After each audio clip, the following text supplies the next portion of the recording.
here in Columbia, South Carolina at Brooklyn Baptist. And we wanted to make sure that he was able to be heard before he left this town. He is a presidential candidate for 2024 and will be on the ballots in November. Dr. West? Well, one, I'm just blessed to be here. I want to thank my dear brother Chris Nellums for bringing me to the United Citizens Party and to be with my dear sister, visionary and courageous leader of the NAACP here in Columbia. And I salute Reverend Dr. Charles Jackson Sr. He has been a servant of the people for 53 magnificent years, and we had such a wonderful time. It was so spiritual and even more than political. Would you say so? I would say so. And I would also like to say that all of you to know that the NAACP is nonpartisan, and we believe that everyone should have an opportunity to give their voice or say what their endeavors are. And this is the reason for inviting or having Dr. West here, so we can hear what he has to say as well. And Dr. West, again, we appreciate the fact that you were able to enlighten us with your thoughts as you have done for the past 2 days. South Carolina is ground zero for the struggle for freedom. From Mary McLeod Bethune to Benjamin Elijah Mays, all the way up to Maryland Elliman and James Brown and Reverend Dr. Benjamin J. Glover and Oveta. Well, we thank you very much. Anything else you'd like to say? I'll just say that I can't wait to come back. I'm coming back to South Carolina in just a few months, and I look forward to it. My soul is always rejuvenated when I come to South Carolina. How do you feel about this upcoming the presidential running? Well, I just hope that people can find their voice and be able to make the kind of judgment that would empower those of my Christian tradition we call the least of these.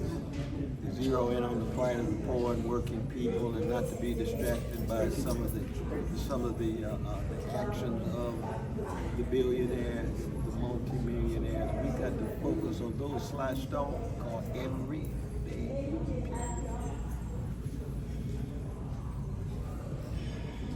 And with your platform running on everyday people, do you feel like you'll gain a lot of voters with that notion and that agenda?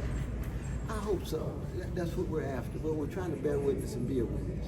You know, what does it mean to build on the legacy of Martin Luther King Jr. and Fannie Lou Hamer and Satima Clark? These are giants, moral, spiritual giants. We've got to keep that kind of fire and light alive in these very grim and dim times. Okay, my final question, I know you mentioned it earlier when you were speaking, but you switching to the People's Party instead of the Green Party. Do you have like a blatant statement as to why you switched over? Well, one is I'm a jazz man, which makes it difficult to be a jazz man in a military band. It's hard to be part of a party if you don't feel free enough to be yourself. What we love about the NAACP was the Johnson brothers. That's James Weldon Johnson and Rosamond Johnson. When they wrote the anthem of black people, which is lift every voice, not lift every echo. When you find your voice, you are free in love, and you tied to a love and freedom and service to the least of these. And that's what you get in the best of South Carolina. And that's why I can't wait to get back to see my brother Chris Dellum, see my dear sister Oveta Glover, come back and see my dear brother Reverend Dr. Charles Jackson Sr. And most importantly, I can't wait to see the young folk.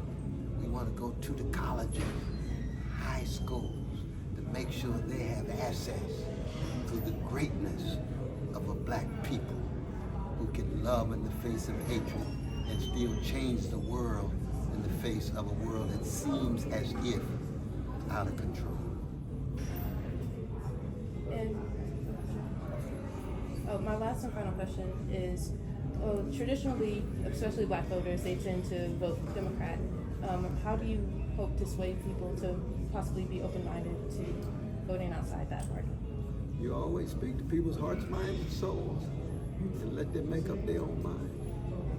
They lift their voices, we lift our voices. They think critically for themselves. We think critically for ourselves. That's what was so wonderful today, that we were providing an exposure so that our fellow citizens could think critically for themselves in terms of not just where they come down in this election, but this was moral and spiritual. What kind of human beings are they going to choose to be in these days where there's so much greed and hatred? Will they choose integrity, honesty, and decency and compassion for the least of these? Those are deep human questions that go beyond politics, but they have political implications. Does that make sense, my sister?